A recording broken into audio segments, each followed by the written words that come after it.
ক'ব গ'লে ইফালে অৱস্থা একেবাৰে বেয়া এইকেইদিন পৰা নেৰানে পৰা বৰষুণৰ ফলত দেখিছে এই গাড়ীখনৰ চাটখনে ফুটা হৈ থাকিল একো নাই চাই লওঁ কি কৰিব পৰা যায় আৰু ইপিনে আমাৰ মৃণাল পাণ্ডে কৰি আছে থাৰ এখনৰ ডেন্টিং এই থাৰখন ৰাতিপুৱা আহিছিলে হে গাইজ ওয়েলকাম বেক আৰু মোৰ পিছত দেখিছে এইখন ফক্সৱাগেন পলো আৰু এই গাড়ীখনৰ পৰা আজি দিনটো আৰম্ভ কৰিব ওলাইছো আৰু গেৰেজত হোৱা গোটেইখিনি কাম আপোনালোকক আজি দেখুৱাই যাম মই আৰু এইকেইদিন মেইন প্ৰব্লেমটো হৈছে বতৰ বেয়া কাৰণে কাম ভালকে কৰিব পৰা নাই তথাপিও গেৰেজত গৈ পেলাই আপোনালোকক দেখুৱাও এইকেইদিনৰ কামৰ আপডেট কেনেকুৱা কি হৈ আছে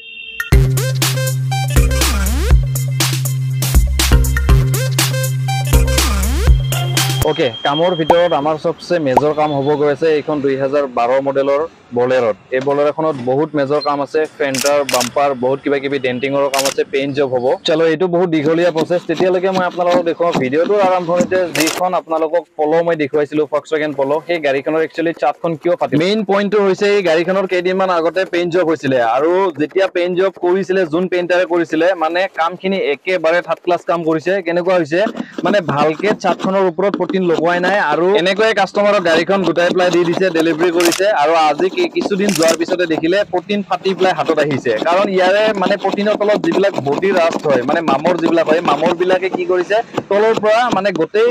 চাটখনৰে এনেকুৱা মানে দখা কৰি পেলাইছে গোটেই মানে পটিন বিলাক এতিয়া হাতত উঠি প্লাই আহি আছে আৰু আজি ৰাতিপুৱাৰে পৰা ইমানে বৰষুণ দি আছে মানে কি কম আৰু অৱস্থা একদম বেয়া কৰি পেলাইছে এতিয়া অকমান বৰষুণটো এৰিছে কাৰণে দুখন এখনকৈ গাড়ী বিলাক আহিব আৰম্ভ হৈ গৈছে আৰু আহিলে একেলগে গোটেই আৰু আজি আমি যিখন ঠাই ৰাখিছিলো সেইখনৰ আজি ডেলিভাৰী আছে তো সেইকাৰণে গোটেই কেইজন লৰাই একেলগে কামখিনিত লাগি আছে যাতে সোনকালে গাড়ীখন ৰেডি কৰিব পাৰে আৰু আমাৰ পেইন্ট জব হৈ গৈছে গাড়ীখনত এতিয়া ৰং যিগতিকে শুকাইছে বাকিখিনি আমি ফিটিং আৰম্ভ কৰিব পাৰো সেইকাৰণে লৰাকেইটা গোটেই আকৌ লাগি গৈছে যাতে থাৰখন গধূলি হোৱাৰ আগে আগে ৰেডি কৰি কাষ্টমাৰক দিব পাৰে কাৰণ গধূলি সময়খিনি বহুত লিমিটেড সময় থাকে কাৰণ এইখিনি টাইমত সকলোৰে ঘৰত যাব কাৰণে জল্দি হৈ থাকে আৰু লাষ্ট এখন গাড়ী আহিলে স্কডা এই গাড়ীখনত একচুয়ালি ডিষ্টিলটাৰ একেবাৰে নোহোৱা হৈ গৈছে কাষ্টমাৰে কৈ আছে যে গাড়ীখনত উইনচিলত পানী নামাৰে একচুয়ালি তেনেকুৱা নহয় ৱেপাৰ টেংক পুৰা খালী হৈ গৈছে সেই কাৰণে এক পেকেট উইনচিল ৱাছাৰ লগতে এক বটল ডিষ্টিলটাৰ এড কৰিলো এড কৰি প্লাই চেক কৰিলো ইয়াতে যেটো কুলেনৰ ৰিজাৰ্ভাৰ টেংক আছে ৰিজাৰ্ভাৰ টেংকৰ ভিতৰত একেবাৰে কুলেন নাই মানে ৰিজাৰ্ভাৰ টেংকটো খালী হৈ গৈছে সো গেৰেজৰ ভিতৰতে বহুত দিনৰ পৰা এটা স্কডাৰ কুলেন পৰি আছিল আৰু সেই কুলেনটোকে মই উঠাই আনি প্লাই ৰিজাৰ্ভাৰ টেংকত মেক্সিমাম লেভেললৈকে ঢালি দিলো আৰু এইখিনি কাম হোৱাৰ পিছত গাড়ীখন চাৰিটা চকাতে